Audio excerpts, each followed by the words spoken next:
رنجو غم مٹانے والے آقا رسول خدا احمد مجتبی صلی اللہ تعالی علیہ وآلہ وسلم نے فرمایا، جو مجھ پر ایک مرتبہ درود پاک پڑھے اللہ پاک اس پر 10 رحمتیں نازل فرمائے گا۔ جو مجھ پر 10 بار درود پاک پڑھے رب کریم اس پر 100 رحمتیں نازل فرمائے گا، اور جو مجھ پر 100 مرتبہ درود پاک پڑھے اللہ پاک اس کی دونوں آنکھوں کے درمیان لکھ دے گا کہ یہ بندہ منافقت اور جہنم کی آگ سے آزاد ہے۔ سبحان اللہ۔ نام حضرت پہ لاکھ بار درود، نام حضرت پر لاکھ بار درود، بے عدد اور بے شمار درود ہم کو پڑھنا خدا نصیب کرے، دم بدم اور بار بار درود۔ مومنوں، آپ پر پڑھے جاؤ با ادب اور با وقار درود۔ جو محب نبی ہے اے کافی، جو محب نبی ہے اے کافی، چاہیے اس کو بار بار درود۔ ذرا غور کیجئے کہ 100 بار درود پاک پڑھنے میں وقت ہی کتنا لگتا، انعام کتنا بڑا ہے، جو اس کی دونوں آنکھوں کے درمیان یہ لکھ دیا جاتا ہے کہ یہ بندہ منافقت اور جہنم کی آگ سے آزاد ہے۔ الصلاۃ والسلام علیک یا رسول اللہ، یہ بھی درود پاک۔ صلی اللہ تعالی علی محمد صلی اللہ علیہ وسلم، یہ بھی درود پاک۔ آپ اگر شارٹ سے مختصر سے درود پاک پڑھنا شروع کریں تو غالباً 15 سے 20 منٹ میکسیمم آپ کے 100 درود پاک پورے ہو جائیں گے، اور انعام اتنا بڑا۔ میں چوٹ کرنے کے لیے کہتا ہوں، اگر ہمیں یہ کہا جائے کہ جناب 100 بار جو درود پاک پڑھے گا اس کو 10,000 روپے ملیں گے، بندہ کہے یار 15 منٹ میں 10,000 روپے، 1000 بار درود پاک پڑھے گا تو 1,00,000 روپے ملیں گے۔ سبحان اللہ۔ اب دنیا کا اگر کوئی انعام اعلان کر دیا جائے تو سارے ہی لوگ اسے کرنے کے لیے تیار ہو جاتے ہیں۔ یہ آخرت کا کتنا بڑا انعام ہے، ہر درود پر 10 رحمتیں۔ آپ یقین کریں کروڑوں روپے خرچ کر کے بھی ایک رحمت نہیں خریدی جا سکتی۔ اللہ نہ چاہے جس پر رحمت، کون سی رحمت لے سکتا ہے، مگر درود پاک سبحان اللہ ہر درود پر رحمتیں برس رہی ہیں۔ اس وقت جو حالات چل رہے ہیں، معاملات چل رہے ہیں، ہم سب چاہتے ہیں ہماری بھی حفاظت رہے، ہمارے بچوں کی، ہمارے کاروبار کی، ہمارے گھر بار کی حفاظت رہے، ہم سفر پر جائیں تو خیر سے جائیں، واپس بھی خیر سے آئیں۔ تو سبحان اللہ، مجھے بتائیے جس پر رحمت الہی برستی رہے تو اس کی کیسی حفاظت ہو جائے گی۔ تو گھر سے نکلے تو درود پڑھیں، سفر میں درود پڑھیں، بچوں کو کہیں کہ وہ گھر پہ درود پاک پڑھیں، تو انشاءاللہ یہ سارا رحمتوں کا حصار جو ہے ہمارے ارد گرد رہے گا۔ اللہ مجھے بھی اور آپ کو بھی کثرت سے درود پاک پڑھنے کی توفیق عطا فرمائے۔ آئیے مل کر محبت کے ساتھ بآواز بلند درود پاک پڑھ لیں۔ صلو علی الحبیب صلی اللہ تعالی علی محمد صلی اللہ علیہ وسلم۔ نبی کی شان میں ہو جس قدر درود پڑھو، محبوں پاؤ گے جنت میں گھر درود پڑھو۔ 1000 درد کو یہ ایک دوا کفایت ہے، 1000 درد کو یہ ایک دوا کفایت ہے، جو پیش آئے ذرا بھی خطر درود پڑھو۔ ایک بار پھر درود پاک پڑھ لیں۔ صلو علی الحبیب صلی اللہ تعالی علی محمد صلی اللہ علیہ وسلم۔ میرے پیارے اسلامی بھائیو، علامہ ابن حجر رحمت اللہ تعالی فرماتے ہیں درود پاک ایک نیکی نہیں ہے۔ سبحان اللہ، ہم درود پڑھتے بعضوں کا سمجھتے ہیں ایک نیکی کا معنی، یہ کئی نیکیوں کا مجموعہ ہے۔ درود پڑھنے سے ایمان تازہ ہوتا ہے، یہ ایک نیکی۔ درود کی برکت سے نبی پاک علیہ السلام پر یقین بڑھتا ہے، یہ دوسری نیکی۔ درود پاک پڑھنے میں تعظیم مصطفیٰ ہے، ریسپیکٹ آف رسول اللہ صلی اللہ علیہ وسلم ہے، یہ تیسری نیکی۔ درود پاک پڑھنے سے آخرت پر ایمان پکا ہوتا ہے، یہ چوتھی نیکی۔ درود پاک میں نبی پاک علیہ السلام کے احسانات کا ذکر ہے، یہ پانچویں نیکی۔ اور درود پاک میں نیکوں کے سردار مکی مدنی تاجدار صلی اللہ تعالی علیہ وسلم کا ذکر ہے، اور نیکوں کے ذکر پر رحمت اترتی ہے، یہ چھٹی نیکی ہے۔ آئے ہائے، نیکیوں کا انبار لگ جاتا ہے اگر بندہ درود پاک پڑھنے والا بن جائے۔ اللہ مجھے اور آپ کو کثرت سے درود پاک پڑھنے کی توفیق عطا فرمائے۔ ایک بار پھر درود پاک۔ صلو علی الحبیب صلی اللہ تعالی علی محمد صلی اللہ علیہ وسلم۔ ایک واقعہ بڑا مشہور واقعہ ہے اور قرآنی واقعہ ہے۔ ابراہیم علیہ السلام اس کی بات نہیں مانتے تھے، وہ اللہ وحدہ لا شریک کی بات کرتے تھے۔ نمرود خدائی کا دعویٰ کرتا تھا۔ بڑے طویل واقعات ہیں کہ کس طرح نمرود کے دربار میں رہ کر حضرت ابراہیم نے حق کی دعوت دی. نمرود نے کہا کہ میں خدا ہوں. کہ آپ نے فرمایا خدا تو وہ ہے جو زندہ کرتا ہے. تو نمرود نے کیا کیا, ایک بندہ جس کو سزائے موت سنا دی گئی تھی اس کو جیل سے نکال کے رہا کر دیا. کہا دیکھو میں نے بھی زندہ کر دیا, اس کی تو موت لکھی ہوئی تھی نا, سزائے موت ہو گئی تھی, میں نے اس کو فارغ کر دیا. آپ نے فرمایا اللہ تو وہ ہے جو موت دیتا ہے.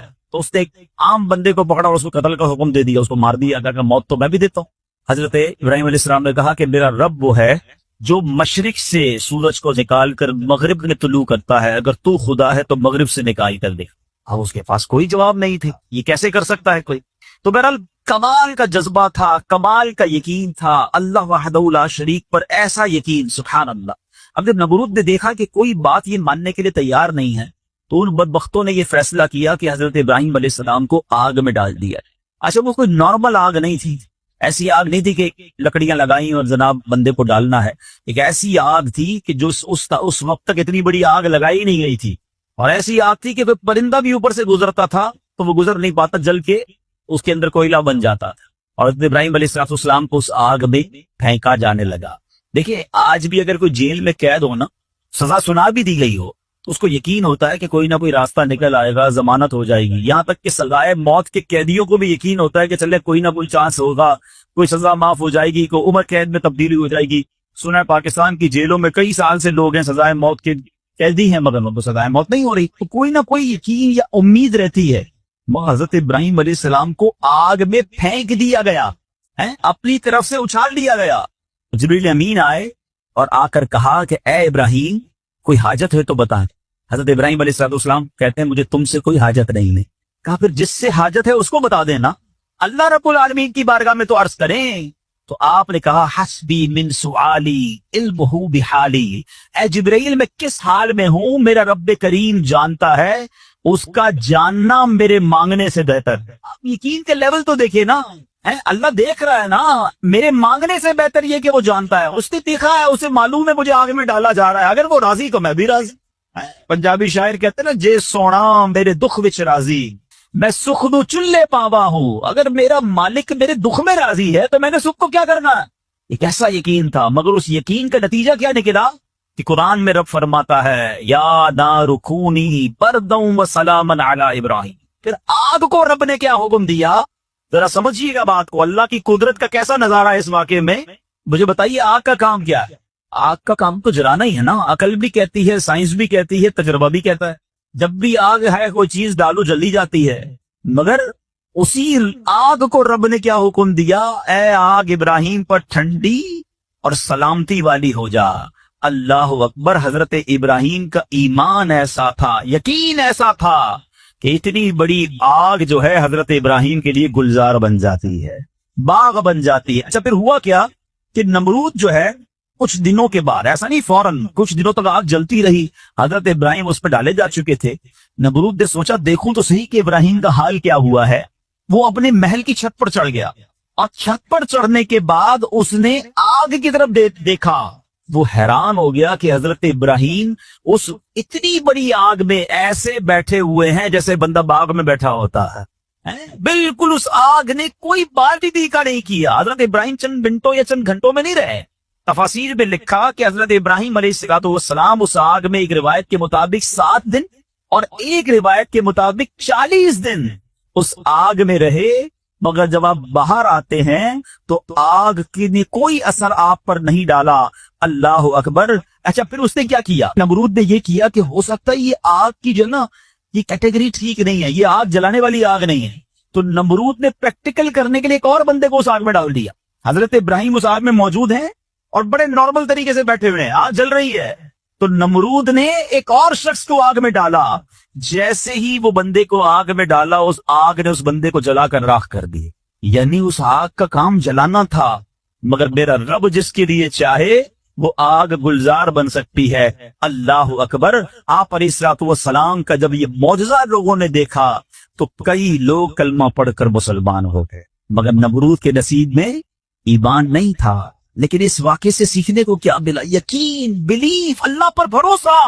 اور اگر رب پر بھروسہ ہونا تو ایسے کام آج بھی اپنی آنکھوں سے ہم دیکھ سکتے ہیں. ہاں شاعر مشرق کہتے ہیں نا, اگر آج بھی ہو ابراہیم سا ایمان پیدا, there is only one condition, ایمان وہ چاہیے، یقین وہ چاہیے۔ اگر آج بھی ہو کیسا ایمان؟ ابراہیم سا ایمان پیدا، آگ کر سکتی ہے انداز گلستہ پیدا۔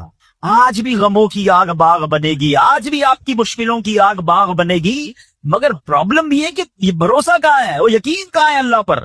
ڈگ بگا گئے ہم لوگ، ہمارے یقین اور بھروسے ہی گئے ہیں۔ اللہ اکبر۔ آئیے ایک اور واقعہ سنتے۔ حضرت ابو مسلم خولانی رحمت اللہ تعالی علیہ، ان کو امت کا حکیم کہا جاتا تھا، بڑے کمال کی شخصیت اور بڑے عقل مند اور دانا تھے۔ آپ کے دور میں آپ یمن میں رہتے تھے اور آپ تابعی بزرگ ہیں۔ تابعی کس کو کہتے ہیں؟ جس نے کسی صحابی کو ایمان کی حالت میں دیکھا ہو اور اس کا خاتمہ بھی ایمان پر ہی ہوا، تابعی۔ سبحان اللہ، وہ تابعی بزرگ تھے، یمن میں رہتے تھے۔ آپ کے دور میں ایک شخص تھا اسود انسی، اس بندے نے معاذ اللہ نبوت کا جھوٹا دعویٰ کر دیا اور ایک دن زبردستی آپ کو اپنے پاس بلایا اور پوچھا کہ کیا تم گواہی دیتے ہو کہ محمد صلی اللہ تعالی علیہ وسلم اللہ کے رسول ہیں؟ کہا ہاں بالکل، میرے آقا علیہ الصلوۃ والسلام اللہ کے نبی ہیں، سچے نبی ہیں، وہ میرے آقا ہیں، میں ان پر ایمان رکھتا ہوں۔ تو پھر وہ کہتا اچھا یہ گواہی دیتے ہو کہ میں بھی اللہ کا رسول ہوں؟ حضرت ابو مسلم خولانی کہتے ہیں کہ میں نے نہیں سنا تم کیا کہتے ہو، یعنی سنا ہی نہیں اس کی بات، سنی انسنی کر دی۔ اسود انسی کو بڑا غصہ آیا، اس نے فوراً حکم جاری کیا کہ بڑی اور خوفناک آگ جلائی جائے۔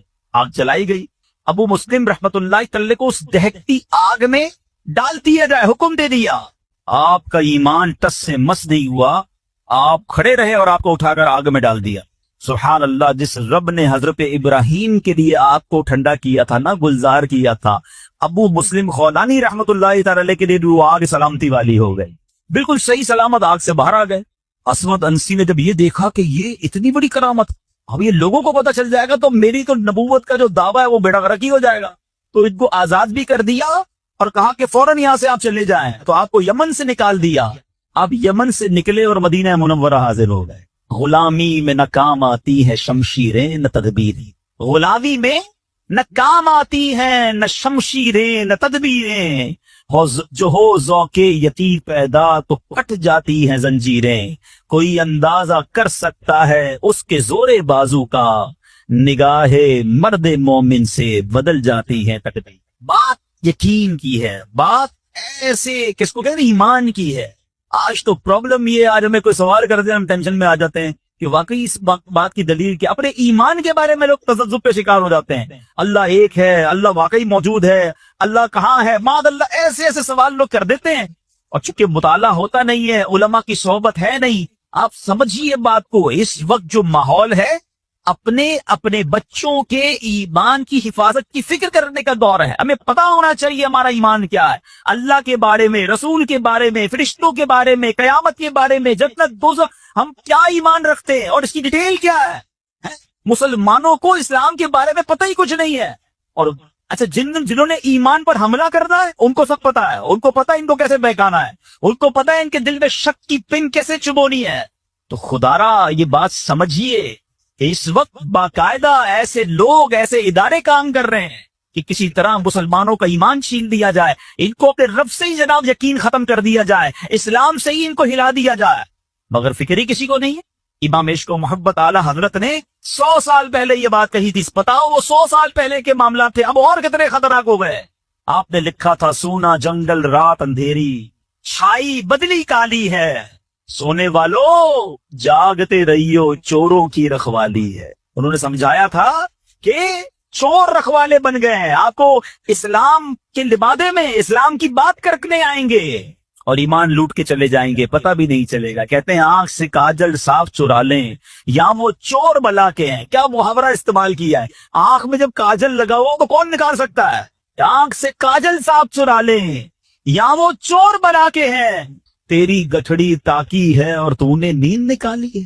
یہ دور غفلت کی نیند سونے کا نہیں ہے۔ ہمارے بچوں کو کتنا پتا ہے اسلام کے بارے میں، خود ہمیں کتنا معلوم ہے، لیکن یقین بزرگوں کا کیسا تھا کہ جناب ان کو آگ میں ڈال دیا جاتا تھا، وہ آگ باغ بن جاتی تھی۔ یقیناً آج کے دور میں یہ ٹیسٹ نہیں کریں گے ہم، اب یہ بھی نہ ہو کہ جناب کوئی کہے چلو جناب اسلام یقین جو ہے میرا، اسلام حق پر ہے کہ نہیں، آگ میں جاتا ہوں، آگ نہیں جلائے گی مجھے، پہلا ایسے یقین بھی تو لائے نا۔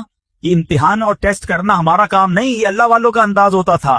بڑی خوبصورت بات سمجھیے گا کہ ہمیں کس طرح اللہ پر بھروسہ رکھنا ہے۔ ایک شخص نے حضرت عیسیٰ سے کہا آپ اللہ پر کامل بھروسہ کرتے ہیں؟ کہاں بالکل کرتا ہوں. کہا پھر پہاڑ سے کود جا. اللہ نے بچانا ہوگا تو تمہیں بچا لے گا. آپ کا رب بچاتا ہے کہ نہیں بچاتا دیکھتے ہیں. کیا خوبصورت جواب دیا حضرت عیسیٰ علیہ السلام. آپ فرماتے ہیں اللہ پر بھروسہ ضرور رکھتا ہوں مگر اللہ کا امتحان نہیں لیتا. تو یہ بھی بات سمجھنے والی. اس طرح کے ٹیسٹ نہیں لیے جاتے اپنے آپ پر, مگر ان واقعات سے سیکھنا کیا ہے کہ یقین کیسا ہونا چاہیے, رب کے فیصلوں پر اطمینان کیسا ہونا چاہیے. سبحان اللہ. انہی حضرت ابراہیم علیہ السلام کا ایک اور واقعہ ہے نا. ایک قافلہ تھا 3 افراد, بلکہ اس میں سبحان اللہ 4 افراد ہیں. حضرت ابراہیم, حضرت اسماعیل, بی بی ہاجرہ, اور چوتھے کون تھے؟ حضرت جبرائیل. حضرت جبرائیل راستہ بتا رہے ہیں. یہ پورا قافلہ پیچھے پیچھے جا رہا ہے. کہاں جا رہا ہے؟ حضرت جبرائیل سے حضرت ابراہیم کو اتنا شوق تھا, پوچھتے اے جبرائیل ہماری منزل آ گئی؟ کہتے نہیں, بھی اور آگے ہے. ہماری منزل آ گئی؟ کہتے بھی اور آگے. لکو دک صحرا میں ایک ٹیلے پر جا کر, کون سی جگہ تھی جہاں آج مکہ آباد ہے؟ کچھ بھی نہیں تھا, کعبہ بھی نہیں تھا. اسی ٹیلے والی جگہ پر بعد میں کعبہ بنایا گیا. بالکل صحرا ہے, نہ پانی ہے نہ کھانا ہے. حضرت جبرائیل نے بتایا اے ابراہیم تمہارا مقام آ گیا ہے. حضرت ابراہیم کی اطاعت دیکھیں کہ وہ بیٹا جو 99 سال کی عمر میں دعاؤں کے بعد ملا ہے. حضرت اسماعیل آپ کو 99 سال دعا کرتے کرتے گزر گئے, پھر ملے تھے, مگر حکم کیا تھا کہ اپنے بیٹے کو, اپنی زوجہ کو وہاں چھوڑ آؤ. حضرت ابراہیم اپنی زوجہ کو, اپنے بیٹے کو جب چھوڑ کر جاتے, تھوڑے سے کھجورے ہیں, پانی ہے, تو بی بی ہاجرہ کیا کہتی ہیں؟ 3 بار کہا کہ ابراہیم کس کے سہارے چھوڑے جا رہے, کس کے سہارے چھوڑے جا رہے. حضرت ابراہیم نے جواب نہیں دیا. تو آخر میں کہتی اللہ امرک بہا, اے اللہ کے نبی, کہ اللہ پاک نے آپ کو اس کا حکم دیا ہے؟ آپ نے کہا مجھے رب نے حکم دیا ہے. اب یقین دیکھیں اس خاتون کا, اس ماں کا یقین دیکھیں جس کا چھوٹا بچہ ساتھ ہے, دودھ پیتا بچہ ساتھ ہے, نہ کوئی انسان نہ پرندہ. مگر جب حضرت ابراہیم نے کہا نا کہ ہاں رب کا حکم ہے, تو کیا کہا؟ اے اللہ پاک کے نبی, اگر یہ اللہ پاک کا حکم ہے تو پھر آپ خیر سے جائیں, اللہ ہمیں ضائع نہیں کرے. رب کا حکم ہے نا, پھر کھانا بھی اسی نے دینا ہے, پانی بھی اس نے دینا ہے, ہماری حفاظت بھی اسی نے کرنی ہے. آئے ہائے, یقین کیسا تھا کہ وہ رب رحمان قدرتوں والا ہے. اللہ وہ ہے جو مردے سے زندہ نکال سکتا ہے. اللہ وہ ہے جو دن سے رات کو بناتا ہے, رات سے دن کو بناتا ہے. اللہ پاک تو ہے جو بنجر زمین کو سرسبز و شاداب بنا دیتا ہے. یہ وہی رب ہے جو صحرا سے چشمے نکال دیتا ہے. اللہ پر یقین تھا کہ اگر پانی نہیں تو کیا ہوا, پانی بھی اسی کی نعمت ہے, وہی عطا فرمانے والا ہے. ارے یہاں کھانا نہیں تو کیا ہوا, رزق دینے والا تو موجود ہے. سبحان اللہ. اور ایسا ہی ہوا, کہا خیر سے جائیے, اللہ ہمیں ضائع نہیں کرے گا. کیا خوبصورت شعر ہے نا. یقین مثل خلیل آتش نشینی, یقین مثل خلیل آتش نشینی, یقین اللہ مستی خود گزینی. سن اے تہذیب حاضر کے گرفتار, غلامی سے بدتر ہے بے یقینی. کیا ترجمہ ہوا اس کا معنی کیا ہوا؟ یقین کیا ہے؟ حضرت ابراہیم کی طرح بے خطر بغیر ڈرے آگ میں کود جانے کا نام یقین ہے.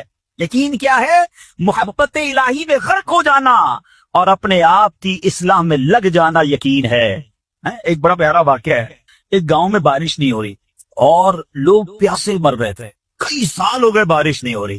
آخرکار گاؤں والوں نے پلان کیا کہ سارے گاؤں والے جمع ہوتے ہیں اور مل کر دعا کرتے ہیں, نماز استسقاء, اور اس کا ایک پورا طریقہ ہے دعا کا. ایک قطرہ بارش کا نہیں پڑ رہا تھا, مویشی بھی پیاسے, لوگ بھی پیاسے, کنویں بھی سوکھ گئے تھے. اب جب گراؤنڈ میں لوگ جمع ہوئے نا, تو ایک نوجوان ہاتھ میں چھتری لے کر آئے. لوگ اس کا مذاق اڑانے لگے. ارے اللہ کے بندے, سالوں ہو گئے بارش نہیں ہوئی ہیں, تم چھتری لے کر آئے ہو؟ تو کہتا مانگنے کس سے آیا ہوں, اس رب نے بارش تو دینی ہے, واپسی کیا بھیگتا ہوا جاؤں گا؟ اور علماء کہتے ہیں جب دعا شروع ہوتی ہے تو اتنی بارش ہوتی ہے کہ پورا گاؤں بھیگتا جاتا ہے. وہ نوجوان چھتری کے سائے میں جا رہا. فرمائیے اس نوجوان کا یقین تھا جس کی وجہ سے یہ بارش ہوئی ہے. کاش یہ بات سمجھ آ جائے. ارے رب پر بھروسہ نہیں کرو گے تو کس پر بھروسہ کرو گے؟ اپنے دین پر, اللہ رسول کے فرمان پر ہی ہمیں بھروسہ نہیں. غور کیجئے, یہ یقین لے آؤ واپس, زندگی میں موج آ جائے گا. زندگی اتنی پرسکون ہو جانی ہے اگر اللہ کے فیصلوں پر یقین آ جائے, اللہ کی عطاؤں پر یقین ہو جائے, آخرت کے وعدوں پر یقین ہو جائے, نبی پاک کی حدیثوں پر یقین ہو جائے. اعلیٰ حضرت رحمت اللہ تعالی علیہ کا کیسا یقین تھا. ایک بار غالباً اپنی والدہ کے ساتھ حج پر جا رہے, وہ زمانے میں پانی کے شپ جاتے تھے. اتنا زبردست رف سی ہو گیا, طوفان آ گئے, لوگ ڈر گئے, کلمے پڑھنے لگے, یہاں تک کہ لوگوں نے کفن نکال لیے کہ چلو کفن پہن لے, ڈوبنے والا ہے جہاز. اعلیٰ حضرت امام اہل سنت مفتی ہیں, ٹھیک ہے نا, اتنے بڑے مفتی ہوتے ہوئے آپ نے بھی والدہ کو کہا میں اللہ کی قسم کھا کر کہتا ہوں جہاز نہیں ڈوبے. تھوڑی دیر ہوئی تو ایسا ہی ہوا, جہاز کو کام ڈاؤن ہو گیا, سب خیر سے پہنچ گئے. تو ماں نے کہا بیٹا اتنی بڑی قسم کیسے کھا لی تم نے؟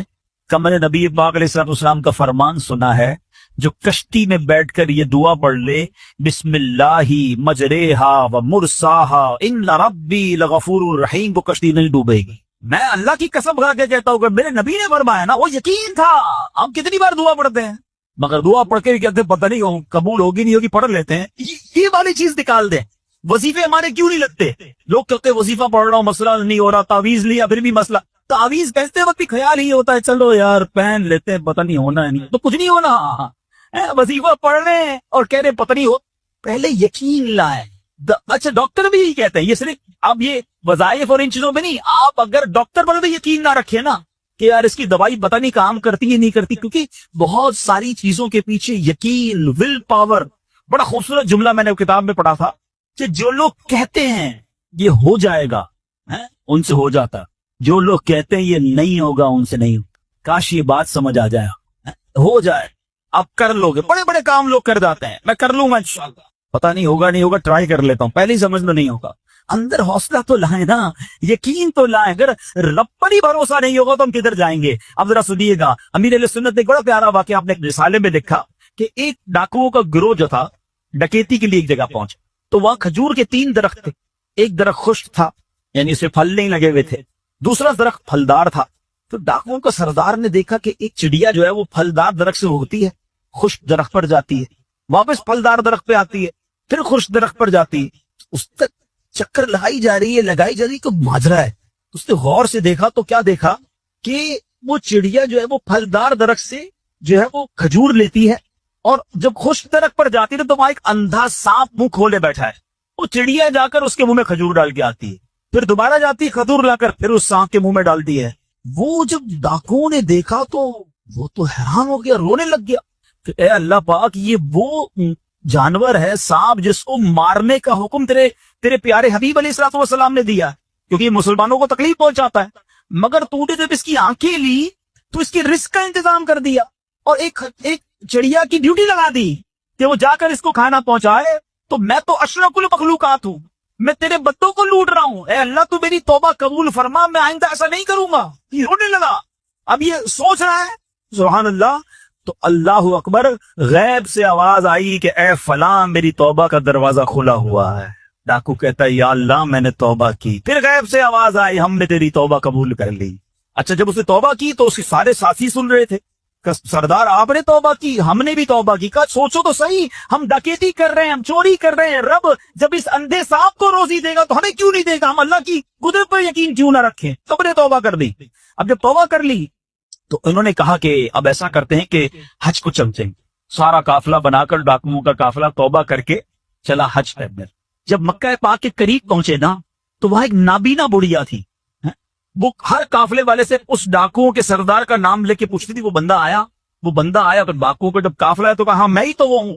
تو کہا یہ میرے کپڑے تمہارے لیے. بولا آپ مجھے کپڑے کیوں دے رہی ہے؟ کہا میرا ایک بیٹا تھا اور وہ بیٹا جو ہے اس کے کچھ دن پہلے, بڑا نیک بیٹا تھا میرا, کچھ دن پہلے اس بیٹے کا انتقال ہوا ہے, یہ اسی کے کپڑے ہیں. 3 دن سے مسلسل نبی پاک علیہ الصلوۃ والسلام میرے خواب میں تشریف لا رہے ہیں اور فرما رہے ہیں کہ اس نام کا بندہ آئے گا, اس کو یہ کپڑے دے دینا.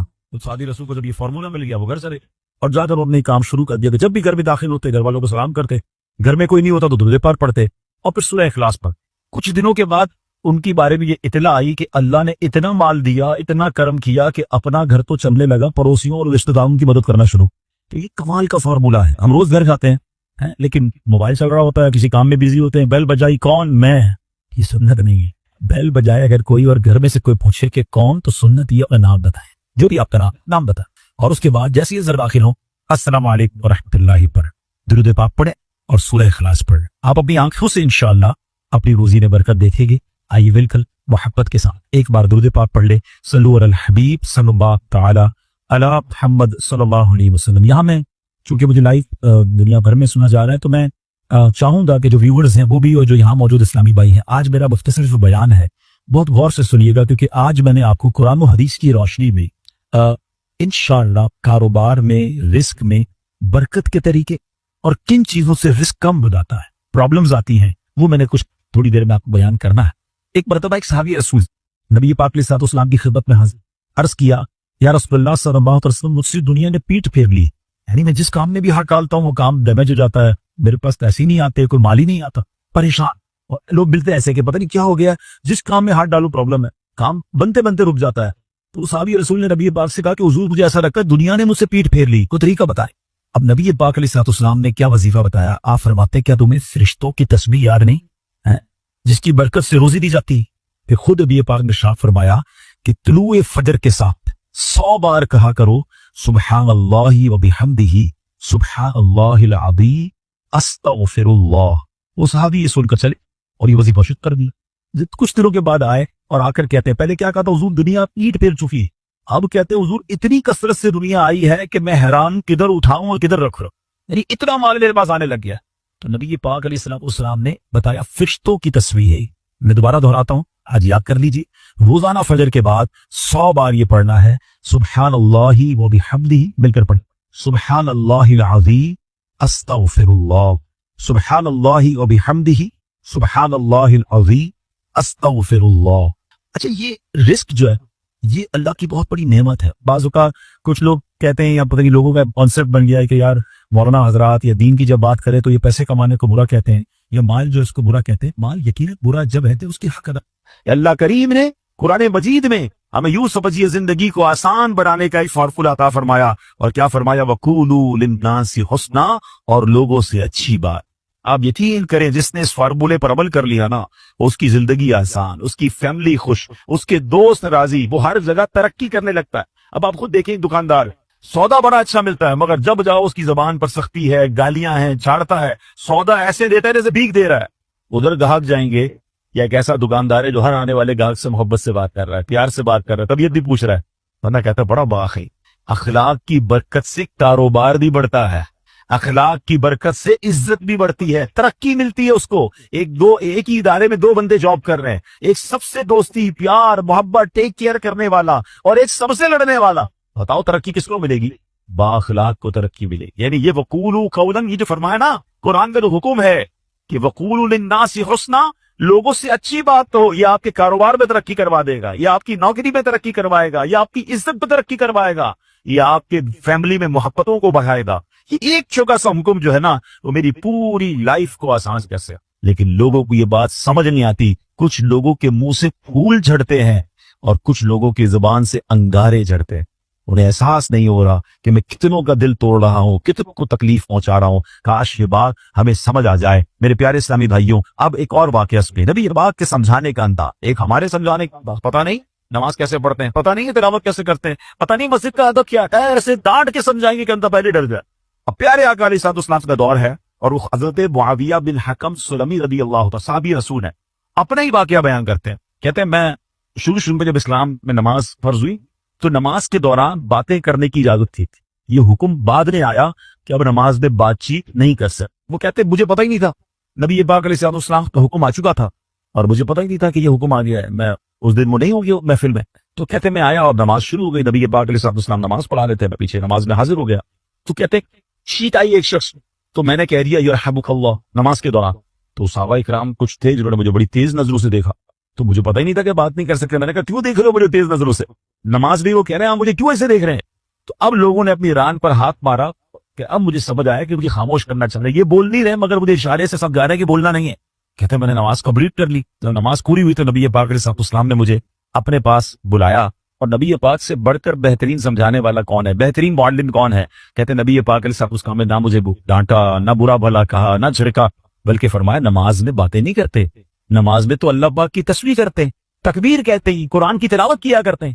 کہتے بس نبی پاک نے بٹھا کر مجھے یوں سمجھا۔ یہ بھی تو ایک اندازہ، ایک بندے کو حکم پتہ ہی نہیں ہے اور آپ جناب اس پر چڑھے دوڑیں، یہ نہیں ہوتا۔ خاص طور پر اگر آپ نے اسلام کی بات سکھانی ہے، دین سکھانا ہے، پہلے ایک بات سمجھیے، اگر آپ اپنے بچوں کو نمازی بنانا چاہتے ہیں، قرآن پڑھانا چاہتے ہیں، یا آپ کسی نیکی کے کام کو پھیلانا چاہتے ہیں، تو ایک بار یاد رکھیں کہ آپ اچھا کر رہے ہیں تو کوئی ہے جو اس کو بگاڑنا بھی چاہتا ہے۔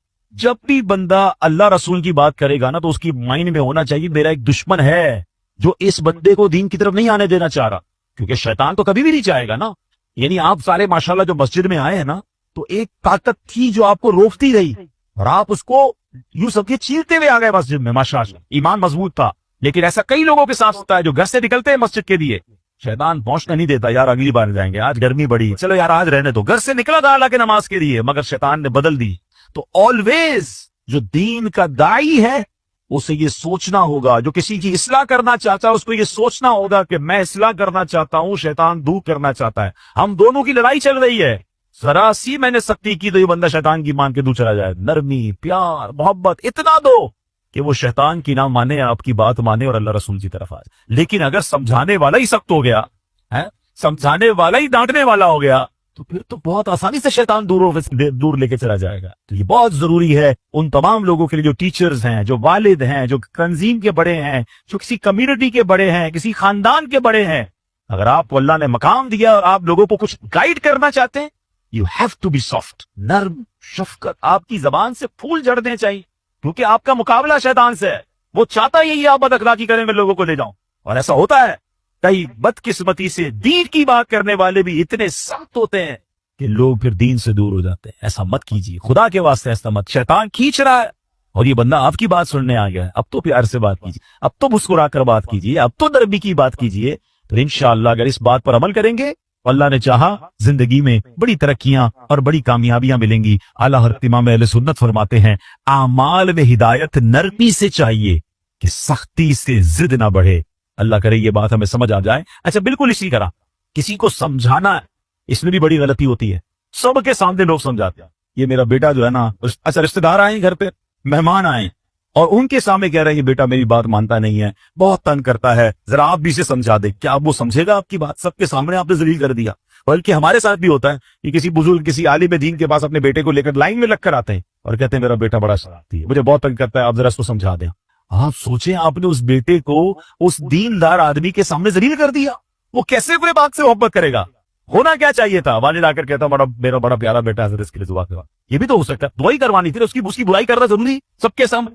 اور ہو سکتا ہے آپ کا یہ جملہ بیٹے کے دل میں آپ کے لیے نرمی ڈال دے کہ یار میں ابو کو اتنا تنگ کرتا ہوں، ابو پھر بھی جا کے ایک عالم دین کے پاس، ایک بزرگ کے پاس جا کر کیا کہہ رہے ہیں کہ میرے بیٹے کے لیے دعا کر دے، میرا پیارا بیٹا ہے۔ کہ پھر یہ تو طریقہ ہوتا ہے دل میں محبت ڈالنے کا، ہم خود ہی اپنے بچوں، اپنے چھوٹوں سے اپنے دل میں محبت دور کر رہے ہوتے ہیں۔ اچھا، پھر اسی طرح ایک اور کہانی کیا ہو کر آج کل لوگ ہو گئے سوشل میڈیا پہ سمجھانا۔ اب مجھے ایک بات بتائیں، آپ نے کسی ایک بندے کو سمجھانا ہے، اس کو ویڈیو پہ سمجھائیں گے آپ؟ اب ویڈیو پہ آپ سمجھا رہے تو شیطان ہو سکتا ہے اس کو ضد ہو جائے۔ اچھا، آپ نے اس کو سمجھایا، جو اس کی کوئی برائی بتائی اور اس نے وہ برائی ختم کر بھی دی، تو یہ ہزاروں لاکھوں لوگوں کو آپ نے اس کی برائی بتائی، اس کا عذاب کس پر ہے، اس کا گناہ کس پر؟ یہ کون سا طریقہ ہے کہ آپ کو کسی فرد سے پرابلم ہے اور آپ اس کو سوشل میڈیا پہ سمجھا رہے ہیں، ویڈیو کے ذریعے سمجھا رہے ہیں؟ یہ تو عجیب ہو گیا، یہ دشمنی بڑھانے والی بات ہے، یہ شیطان کو خوش کرنے والی بات ہے۔ اللہ کرے کہ یہ لوگوں کو بات سمجھ آ جائے کہ ایک جملہ یاد ہے بھیا، جس نے کسی کو سب کے سامنے سمجھایا اس نے اس کو ذلیل کیا، اور جس نے کسی کو اکیلے میں سمجھایا اس نے اس کو زینت بخشی۔ ہاں، اگر پیار ہے نا کسی سے، سمجھانا ہے تو اکیلے میں حضرت آپ نے پرچی لکھ دے، میسج کر دے کہ یہ آپ کے بیان میں پرابلم تھا، یہ آپ کے انداز میں پرابلم تھا، یا کوئی بھی آپ کی فیملی کا ایشو ہے، آپ کے دوستوں میں ایشو ہے، ذرا اکیلے میں آپ سے بات کرنی پیار سے۔ اچھا، اس کے بھی ایک انداز اختیار کیا جا سکتا ہے کہ آپ نے اس دن جو یہ بات کہی تھی، شاید ہو سکتا ہے میرے سننے میں غلطی ہوئی ہو، اگر ایسا کہا تھا تو ایسا نہیں کہنا چاہیے، پیارے بھائی ناراض مت ہوئی ہوگی، یہ بھی تو ایک انداز ہے۔ سب آپ اصل سمجھانا چاہتے ہیں، اور اگر آپ لڑنا چاہتے ہیں، ذلیل کرنا چاہتے ہیں، تو پھر اپنے دل سے پوچھیے، اس سے سکولو نہیں ہوتی۔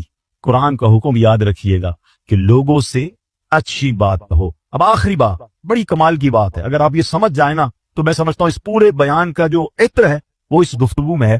علامہ قرطبی رحمۃ اللہ تعالی فرماتے، سمجھانے والا دنیا میں کوئی بھی ہو، آج کے دور میں کوئی حضرت موسیٰ اور حضرت ہارون سے افضل نہیں ہو سکتا، اللہ کے نبی ہے نا، اور جسے سمجھایا جائے وہ کتنا ہی بڑا گناہگار کیوں نہ ہو، وہ فرعون سے بڑا گناہگار نہیں ہو سکتا۔ بات سمجھ آ رہی ہے؟ یعنی آج اگر کسی کے ساتھ آپ کو پرابلم ہے، کتنا ہی اس نے آپ کو کیوں نہ ستایا ہو، کتنا ہی وہ غلط آدمی کیوں نہ ہو، گناہوں میں وہ فرعون سے بڑھ نہیں سکتا۔ اور ہم میں سے سمجھانے والا کوئی بھی حضرت موسیٰ اور حضرت ہارون سے بڑھ نہیں سکتا۔ دو ایکسٹریم ہو گئی نا، سمجھانے والا بھی ٹاپ پہ ہے اور گناہگار بھی سب سے بڑا ہے۔ مگر جب حضرت موسیٰ اور حضرت ہارون فرعون کے پاس جا رہے تھے تو اللہ کریم نے کیا انہیں ارشاد فرمایا تھا، فَقُولَا لَهُ قَوْلًا لَيِّنًا، تو تم اس سے نرم بات کہنا۔ قرآن حضرت موسیٰ حضرت ہارون تو کہہ رہا ہے، کس سے نرم بات کرنا؟ فرعون سے۔ یار کسی فرعون سے بڑے گناہگار سے مل لیا آپ نے جو اس سے سختی کر رہے ہو، سمجھیے، یا حضرت موسیٰ تو زیادہ اچھا سمجھانا آتا ہے آپ کو۔ اتنی دو ایکسٹریم مل رہی تھی، مگر آرڈر کیا تھا کہ نرمی سے بات، پیار سے بات کرنی. اللہ اکبر. اب یہ بات آپ سمجھ لیں، اگر آپ سمجھانا چاہتے ہیں یہ سختی سے نہیں ہو سکتا. آپ لڑنا چاہتے ہیں پھر وہ آپ کی مرضی ہے، وہ پھر آپ اللہ کو جواب دیں یا آپ لڑائی جھگڑے والے. اگر آپ کے مائنڈ سیٹ میں یہ کہ اس بندے کی غلطی دور کرنی ہے یا اس کو ٹھیک کرنا ہے، اس کی تربیت کرنی ہے، آئندہ یہ نہ کرے، تو یہ کام نرمی سے ہوگا. وہ سختی سے بگڑنے کا چانس ہے، دشمنیاں ہو جاتی ہیں. وہ ایک بات ہے نا کہ ایک بندہ کہیں جا رہا تھا، سر پہ اس کے کانچ کی چوڑیاں تھا اور اس کا پورا ایک گٹھڑ. ایک پولیس والا آیا کوتوال اور اس نے آ کر ڈنڈا مارا. اس کا بتاؤ اس میں کیا ہے؟ کہتا صاحب تھوڑی دیر پہلے تو چوڑیاں تھی، اب تو کچھ بھی نہیں ہے. یعنی آپ ڈنڈا مار کر پوچھ رہے ہیں تو ٹوٹ گیا جو آپ پوچھنا چاہ رہے تھے، وہ تو چورا چورا ہو گیا. ہم بھی بازوں کا ڈنڈا مار کے جو ہے نا سیدھا کرنا چاہ رہے ہوتے. کہتے ہیں نا پیدے ہی مٹکے میں سوراخ کر دو. اب جتنا پانی ڈال رہا ہے تو پانی نے لیک ہی ہو جانا ہے، پانی بھرنا نہیں ہے. اب آپ ڈالے جائیں پانی، اب آپ سمجھاتے جائیں. پہلے تو سوراخ کر دیا، کسی کو گالی دے کر ڈانٹ کر ذلیل کر اب بٹھا کے سمجھا رہے ہیں. آپ اس کے پٹکے میں سوراخ کر چکے ہیں، اب ڈالے جائیں. وہ نکل رہا ہے، جو بھی ڈال رہے وہ نکل رہا ہے. تو کاش یہ بات سمجھ آ جائے کہ ہے فلاح و کامرانی نرمی و آسانی میں، ہر بنا کام بگڑ جاتا ہے نادانی میں. صدقہ خیرات کی بات ہم بہت ساری کرتے ہیں، ٹھیک ہے. آج آپ کو ایک کمال کا صدقہ بتاتا ہوں، 1 روپیہ بھی خرچ نہیں ہو. غریب لوگ ذرا غور سے سن لیں، امیر بھی سنیں، کیونکہ امیر بھی کون سا روز خرچ کرتے ہیں، ٹھیک ہے نا. یہ بغیر خرچے کا صدقہ ہے. اللہ کے حبیب علیہ الصلوۃ والسلام فرماتے ہیں اچھی بات صدقہ ہے. یعنی صرف مال سے صدقہ نہیں ہوتا، بلکہ ہر معمولی چھوٹی سے چھوٹی نیکی بھی اگر اخلاص کے ساتھ کی جائے تو اس پر صدقے کا ثواب ملتا ہے. حتیٰ کہ مسلمان بھائی سے میٹھی اور نرم باتیں کرنا بھی صدقہ ہے. تو یہ صدقہ تو روز کیا کرے نا بھائی، بغیر پیسے خرچ کے ثواب مل جائے. میٹر چل رہا. اور اب میں آخری جملہ کہہ کر اپنی بات کو ختم کرتا ہوں. جو عاشقان رسول ہیں، جو نبی پاک سے محبت کرتے ہیں، اس میں اس حدیث میں ان کے لیے ڈر بھی ہے اور ان کے لیے خوشخبری. اللہ کے رسول علیہ الصلوۃ والسلام فرماتے ہیں کہ بے شک تم میں سے مجھے سب سے زیادہ پیارے، سنو آقا فرمانے تم میں سے سب سے زیادہ پیارے اور قیامت کے دن میرے نزدیک ترین وہ لوگ ہوں گے. اب مجھے بتائیں، میں آگے بندہ نہ بتاؤں کون ہے، انعام کیسا ہے. قیامت میں آقا کے سب سے قریب اور نبی پاک فرمائے میرے لیے سب سے زیادہ پیارے. سچی بات ہے، میں اگلی جملہ نہ بھی کہوں نا تو ہم سب نے یہ سودا کر لینا چاہیے کہ وہ جو بھی کام ہے میں نے کرنا ہے. میری ساری زندگی ایک طرف، اگر میں نبی پاک کا پیارا ہو گیا اور قیامت کے دن پیارے آقا کے سب سے قریب ہو گیا تو پھر یہ کام کیوں نہ کروں. اب وہ کام کیا ہے؟ آقا فرماتے وہ ہے جو تم میں سے سب سے زیادہ اچھے اخلاق والے، جو زیادہ اخلاق والا ہے وہ آقا کو زیادہ پیارا. اب غور کر لے میرے اخلاق کیسے ہے. اب اگلا جملہ جو ڈرانے والا ہے، تم میں سے مجھے سب سے زیادہ ناپسند اور قیامت کے دن مجھ سے زیادہ دور وہ لوگ ہوں گے جو برے اخلاق والے ہیں، جو زیادہ باتیں کرنے والے، منہ بانچے کھول کر اور منہ بھر کر باتیں کرنے والے، گالیاں دینے والے سوچیں، طنز کرنے والے سوچیں، لوگوں کی عزتیں اچھالنے والے سوچیں. اگر نبی پاک ناراض ہو گئے میری بد اخلاقی کی وجہ سے، قیامت کے دن مجھے دور کر دیا گیا میرے آقا سے، تو میں نے کدھر جانا. اللہ کرے کہ ہمیں نبی پاک کے اخلاق کا صدقہ نصیب ہو جائے، ہماری زبان سے گالی گلوچ ختم ہو جائے، طنز ختم ہو جائے، لوگوں کی بے عزتیاں ختم ہو جائیں، ہم جوڑنے والے بنے، ہم توڑنے والے نہ بنے. شان کیسی ہے اس کے بارے میں نبی پاک علیہ الصلوۃ والسلام جب رجب آتا تھا نا تو میرے آقا یہ دعا فرمایا کرتے، اللہم بارک لنا فی رجب و شعبان و بلغنا رمضان. اے رب کریم رمضان، رجب اور شعبان میں برکت عطا فرما اور ہمیں رمضان سے بلا دے. رجب کا احترام کرنا یہ اللہ کو کتنا محبوب ہے. حضرت عیسیٰ روح اللہ علی نبینا علیہ الصلوۃ والسلام کے دور کا میں آپ کو ایک واقعہ سناتا ہوں کہ ایک شخص تھا، ایک مدت سے ایک عورت کے بارے میں اس کے دل میں برے خیالات تھے، اور ایک بار اس کو موقع ملا، اس عورت پر اس نے کنٹرول حاصل کر لیا. قریب تھا کہ وہ گناہ کرتا. اس نے دیکھا کہ لوگ چاند دیکھ رہے ہیں، پوچھا یہ مسلمان، وہ مسلمان بھی نہیں تھا غیر مسلم تھا. تو اس نے کہا یہ لوگ کس چیز کا چاند دیکھ رہے ہیں، کس مہینے کا چاند دیکھ رہے ہیں؟ تو کہا مسلمان جو ہیں رجب کے مہینے کا چاند دیکھ رہے ہیں. اللہ اکبر. جب اس نے سنا کہ رجب آ گیا ہے وہ اس عورت سے دور ہو گیا، گناہ سے باز رہا. اللہ کریم نے حضرت عیسیٰ علیہ السلام پر وحی بھیجی کہ اے عیسیٰ اس شخص کے پاس جاؤ، اس سے ملاقات کرو. جب آپ اس کے پاس گئے، اپنی تشریف آوری کا سبب بیان کیا. اللہ اکبر. جب اس نے سنا اس کا دل نور اسلام سے جگمگا اٹھا، کلمہ پڑھ کر مسلمان. تو پتہ یہ چلا کہ پہلے زمانے میں صرف مسلمان نہیں، غیر مسلم بھی اس مہینے کا ادب کیا کرتے تھے. رجب کے ورڈز کتنے ہیں؟ 3، را، جیم اور باب. سبحان اللہ. علماء کہتے ہیں اس کی انٹرپریٹیشن بڑی خوبصورت علماء نے بیان کی. را سے مراد رحمت الہی، جیم سے مراد بندے کے جرم، با سے مراد بر یعنی بھلائی. گویا اللہ کی رحمت یہ اعلان کر رہی ہے کہ میری رحمت اور میری بھلائی کے درمیان میرے بندوں کے جرموں کو کر دو تاکہ میری رحمت اس کی بخشش فرمائے. It's the time to repentance. رجب توبہ کا مہینہ. سبحان اللہ. رجب کے بارے میں آتا ہے کہ رجب اللہ کا مہینہ، احادیث میں ملتا ہے رجب اللہ کا مہینہ. آقا فرماتے الشعبان شہری، شعبان میرا مہینہ اور رمضان میری امت کا مہینہ ہے. تو یہ بہت خوبصورت سیکوینس شروع ہو رہی ہے کہ یہ مہینے ضائع کرنے والے نہیں، ہاں یہ مہینے اللہ کی رحمت کو لوٹنا ہے اس مہینے میں. اور سبحان اللہ